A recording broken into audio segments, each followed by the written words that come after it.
हम कहानियों के उस दौर में, जब समय और स्थान एक साथ मिलकर अनंत की रचना करते थे, पृथ्वी और आकाश के बीच एक ऐसी दुनिया बसी थी जिसे लोग परीलोक कहते थे। ये कोई साधारण जगह नहीं थी। परीलोक एक तैरता हुआ, चमकता हुआ और जीवंत संसार था, जहां हवाएं सुगंधित थी, नदियां गीत गाती थी और सूरज की किरणें इंद्रधनुषी रंगों में टूटकर हवा में तैरती थी। यहाँ के पेड़ों की पत्तियां चांदी और सोने की तरह चमकती थी और फूलों की पंखुड़ियां हल्की हवा में नाचती थी, जैसे नन्ही परियां अपनी कहानियां सुना रही हों। परीलोक के मध्य में एक विशाल और भव्य महल खड़ा था, जिसे सफेद चांदी का महल कहा जाता था। इसकी दीवारें चांदी की पत्तियों से बनी थी, जो रात के अंधेरे में चांद की रोशनी को प्रतिबिंबित करती थी। महल की मीनारें इतनी ऊंची थी कि वे बादलों को छूती प्रतीत होती थी। इसके चारों ओर फैले बगीचों में रंग बिरंगे फूल खिलते थे, जिनके बीच से नीली नदियां बहती थी और उनके किनारों पर सतरंगी पत्थर चमकते थे। ये महल केवल एक भवन नहीं था, ये परीलोक की आत्मा का प्रतीक था, जहां हर कोने में जादू और प्रेम का वास था। इस महल में रहती थी राजकुमारी लियारा। वो परीलोक की सबसे अनमोल रत्न थी। उसकी सुंदरता केवल बाहरी नहीं थी, उसकी आंखों में नीले आकाश की गहराई थी और उसकी मुस्कान में सूरज की गर्माहट। लियारा न केवल सुंदर थी, बल्कि बुद्धिमान, साहसी और दयालु भी थी।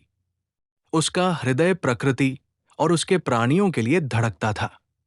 वो घंटों तक परीलोक के जादुई बगीचों में समय बिताती, जहां चमकती मछलियां हवा में तैरती थी, उड़ते हिरण बादलों के बीच दौड़ते थे और नन्ही परियां अपनी छोटी छोटी जादुई छड़ियों से रंग बिरंगे प्रकाश बिखेरती थी।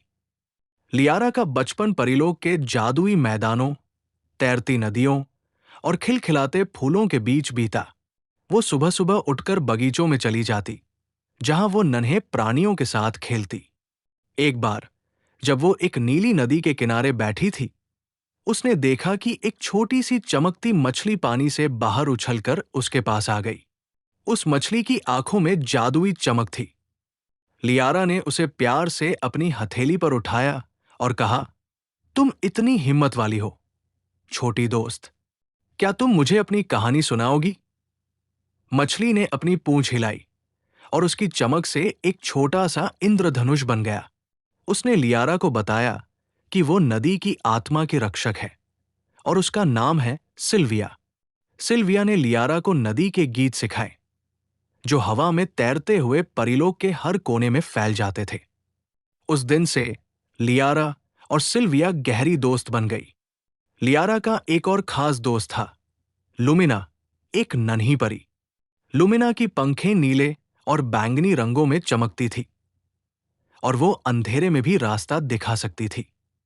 लुमिना और लियारा अक्सर साथ में परीलोक के दूर दराज के मैदानों में भटकती थी, जहां वे सतरंगी फूलों के बीच नाचती थी और हवा में तैरते तितलियों जैसे प्राणियों के साथ हंसती खिलखिलाती थी।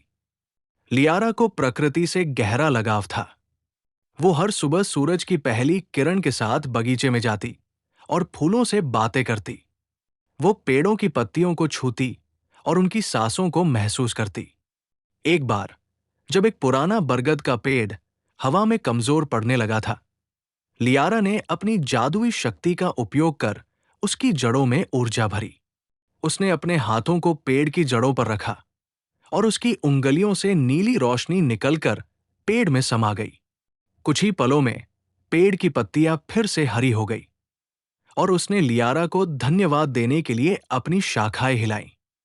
एक शांत और सुंदर सुबह, जब लियारा सफेद चांदी के महल के सबसे ऊंचे टॉवर पर खड़ी थी, उसने कुछ असामान्य देखा। परीलोक के सबसे दूर के मैदानी क्षेत्र में, जहां हमेशा सूरज की रोशनी और फूलों की महक रहती थी, एक धुंधली काली परत फैल रही थी। ये धुआं साधारण नहीं था, ये भारी और ठंडा था, जैसे ये परीलोक की गर्माहट को निगल रहा हो। लियारा का हृदय बेचैन हो उठा। उसने तुरंत अपनी मां रानी मीराया को बुलाया। रानी मीराया एक शक्तिशाली और बुद्धिमान रानी थी। उनकी आंखों में अनंत समय की गहराई थी और उनकी आवाज में शांति थी, जो तूफानों को भी शांत कर सकती थी। लियारा ने उनसे पूछा, मां, वो धुआं क्या है? परीलोक में कभी अंधेरा नहीं फैलता। ये क्या हो रहा है? रानी मीराया ने गहरी सांस ली और गंभीर स्वर में कहा, लियारा, ये धुआं कोई साधारण चीज नहीं है। ये पृथ्वी और परीलोक के बीच संतुलन में आई गड़बड़ी का संकेत है। पृथ्वी पर मानवों के लालच, भय और अज्ञानता ने इस अंधेरे को जन्म दिया है। अगर यह धुआं बढ़ता गया तो परीलोक की रोशनी और पृथ्वी की हरियाली दोनों खतरे में पड़ सकती है। लियारा की आंखों में एक दृढ़ संकल्प चमका। उसने कहा, मां, मैं इस रहस्य को सुलझाऊंगी। मैं परीलोक और पृथ्वी को बचाने के लिए जो भी करना पड़ेगा, करूंगी। रानी मीराया ने अपनी बेटी की हिम्मत को देखकर मुस्कुराया, लेकिन उनकी आंखों में चिंता भी थी। उन्होंने कहा, यह रास्ता आसान नहीं होगा, लियारा, लेकिन तुम में वो शक्ति और बुद्धि है जो इस अंधेरे को हरा सकती है। सावधान रहना और अपनी दोस्त लुमिना को साथ ले जाना। अगली सुबह लियारा ने अपने सफेद रेशमी वस्त्र पहने, जिनमें नीले और चांदी के रंगों की चमक थी। उसने अपनी जादुई छड़ी ली, जो एक प्राचीन सितारे से बनी थी और उसमें नीली रोशनी की चमक थी। लुमिना उसके कंधे पर बैठी थी और उसकी पंखें हल्की हल्की चमक रही थी। लियारा ने सफेद चांदी के महल को अलविदा कहा और मैदानी क्षेत्रों की ओर चल पड़ी। परीलोक के मैदान एक स्वप्निल दुनिया की तरह थे। यहां के खेत सोने और चांदी की तरह चमकते थे और नदियां ऐसी थी जैसे कोई संगीतकार अपनी धुन बजा रहा हो। रास्ते में लियारा और लुमिना ने कई दोस्तों से मुलाकात की। एक उड़ता हिरण उनके पास आया और अपनी नाक से लियारा को छूकर आशीर्वाद दिया। एक नन्ही परी ने उन्हें एक चमकता फूल भेंट किया, जिसकी पंखुड़ियां रात में रास्ता दिखा सकती थी। लेकिन जैसे जैसे वे धुएं वाले क्षेत्र के करीब पहुंचे, परीलोक का जादू कम होने लगा। फूलों की महक फीकी पड़ रही थी और नदियों का गीत धीमा हो रहा था। लियारा ने लुमिना से कहा, यह अंधेरा जितना दिखता है उससे कहीं ज्यादा गहरा है। हमें सावधान रहना होगा। जब लियारा और लुमिना उस धुएं के केंद्र में पहुंचे तो उन्होंने एक विशाल और भयावह प्राणी को देखा। उसका नाम था कालिमा। कालिमा एक विशाल काले रंग का प्राणी था, जिसके शरीर से काला धुआं निकल रहा था। उसकी आंखें लाल थी और उसकी उपस्थिति से हवा में ठंडक फैल रही थी। कालिमा परीलोक और पृथ्वी के बीच संतुलन को बिगाड़ना चाहता था। उसका जादू डर और लालच से पोषित होता था और वो चाहता था कि परीलोक की रोशनी हमेशा के लिए बुझ जाए। लियारा ने लुमिना से कहा, हमें ताकत से नहीं बल्कि बुद्धि और प्रेम से इसका सामना करना होगा। लुमिना ने अपनी पंखों की रोशनी को और तेज किया और उसकी चमक ने धुएं को थोड़ा हटाया। लियारा ने अपनी जादुई छड़ी उठाई और अपने आसपास की प्रकृति की शक्ति को अपने अंदर समेट लिया। उसने नदियों की ऊर्जा, फूलों की सुगंध और हवा की गर्माहट को अपने हृदय में महसूस किया। लियारा ने कालिमा से कहा, तुम इस अंधेरे को क्यों फैला रहे हो? परीलोक और पृथ्वी में प्रेम और संतुलन ही सच्ची शक्ति है। तुम्हारा डर और लालच केवल तुम्हें कमजोर बनाएगा। कालिमा ने गर्जना की और उसका काला धुआं लियारा की ओर बढ़ा, लेकिन लियारा डरी नहीं। उसने अपनी छड़ी से नीली रोशनी की एक दीवार बनाई, जिसने धुएं को रोक दिया। उसने अपनी आंखें बंद की और परीलोक की हरियाली, नदियों की धुन और प्राणियों की मित्रता को याद किया। उसकी शक्ति बढ़ने लगी और उसका शरीर एक सुनहरी आभा में ढक गया। लियारा ने कालिमा से कहा, तुम अकेले हो, कालिमा, लेकिन तुम्हें अकेले रहने की जरूरत नहीं है।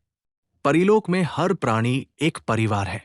अगर तुम अपने डर और लालच को छोड़ दो तो तुम भी इस परिवार का हिस्सा बन सकते हो।